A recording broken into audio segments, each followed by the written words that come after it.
हा हॅलो नमस्कार. चला तर आपण बनवणार आहे धपाटे. कोणी याला थालीपीठ म्हणतं पण आम्ही धपाटेच म्हणतो. ज्वारीच्या आणि बेसन पिठाचे राहते ते इथे मी मोठं बाउल भरून ज्वारीचं पीठ घेतलं, अर्धा बाउल भरून बेसन पीठ घेतलं, थोडंसं ताक घेतलं, इथं मी चवीनुसारच घालणार आहे. एक मोठा दुधी भोपळा घेतला खिसून, 2 कांदे घेतले मोठे मोठे, एक टोमॅटो घेतलं, एक मोठी वाटी भरून कोथिंबीर घेतली, जास्त होती माझ्याकडं म्हणून, आणि एक लसूण घातलेला मिरचीचा ठेचा घेतला, चवीनुसार मीठ आणि हळद. इथे मी लिंबू घेतलेलं आहे थोडंसं चवीनुसार. चला तर आपण बघूया आता कृती. आता आपण इथे धपाट्याचं पीठ भिजवणार आहे. तर पहिले घेणार आपण ज्वारीचं पीठ,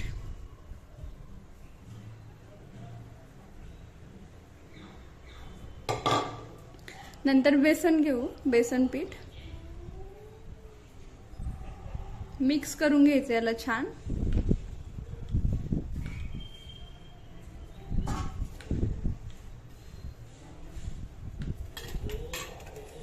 मीठ घेऊ आपण, मीठ घालून पहिले मीठ घातलं की मग सगळ्या पिठाला मीठ लागतं, चव छान येते, म्हणजे सगळीकडे लागतं ते.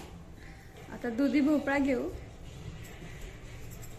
याला पाणी कमी घालावं लागतं, नंतर जसं लागेल तसंच घालावं लागतं, कारण की हे सगळे आपण घातलेलं दुधी भोपळा याला हे सगळे पाणी सोडतात. नंतर जास्त पहिले पाणी घालायचं नाही, सगळे घालून घ्यायचे हे कापलेले आपले भाज्या.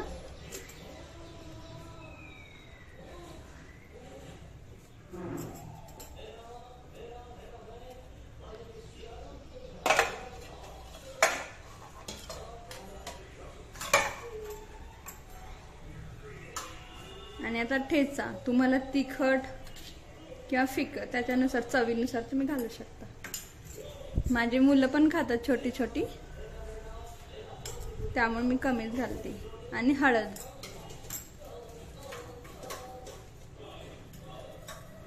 आता चवीनुसार ताक घालायचं याला, ताक किंवा दही तुम्ही काही घालू शकता. माझ्याकडे ताक आहे तर मी ताकच घालते.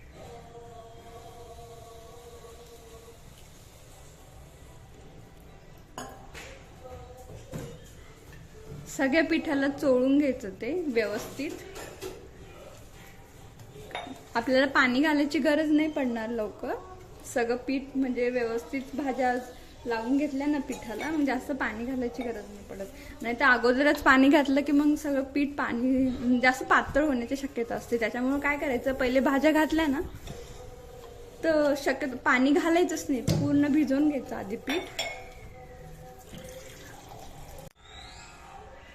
हे बघा, असा गोळा करून घ्यायचा मस्त, आणि हा गोळा एका बाउलमध्ये काढून घ्यायचा.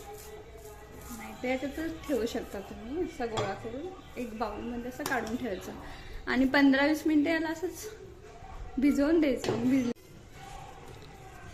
असं त्याला झाकण घालून ठेवून द्यायचं. असा एक पांढरा रुमाल घ्यायचा. मी आता हा मोठा होता मग घडी करून घेतली, आणि याला असा थालीपीठाचा गोळा घेऊन थापून घ्यायचा. थोडासा पाण्याचा हात घ्यायचा, म्हणजे मग पटकन इथे स्प्रेड होतं.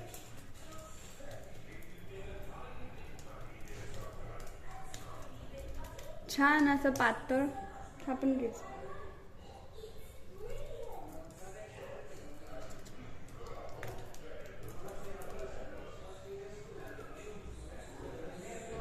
असं छान थापून घ्यायचं, आणि खरपूस तव्याला असं छान तेल लावायचं,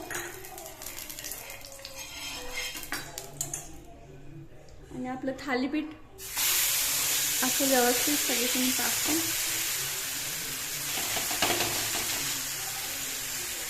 काढून घ्यायचं. चौकून तेल टाकून व्यवस्थित भाजून घ्यायचं.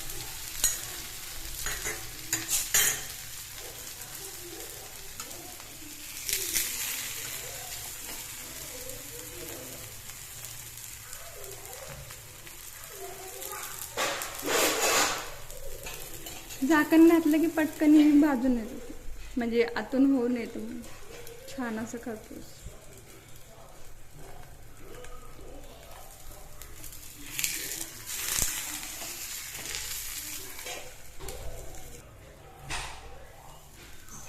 बघा असं मस्त झालंय आपलं झाकण घातलं तर. परत झाकण घालून ठेवून द्यायचं थोडं 2 मिनिटं. बघा आपलं छान असं खरपूस थालीपीठ झालंय. टोकून तेल लावून व्यवस्थित भाजून पण घेतलंय, भाजलं पण ते.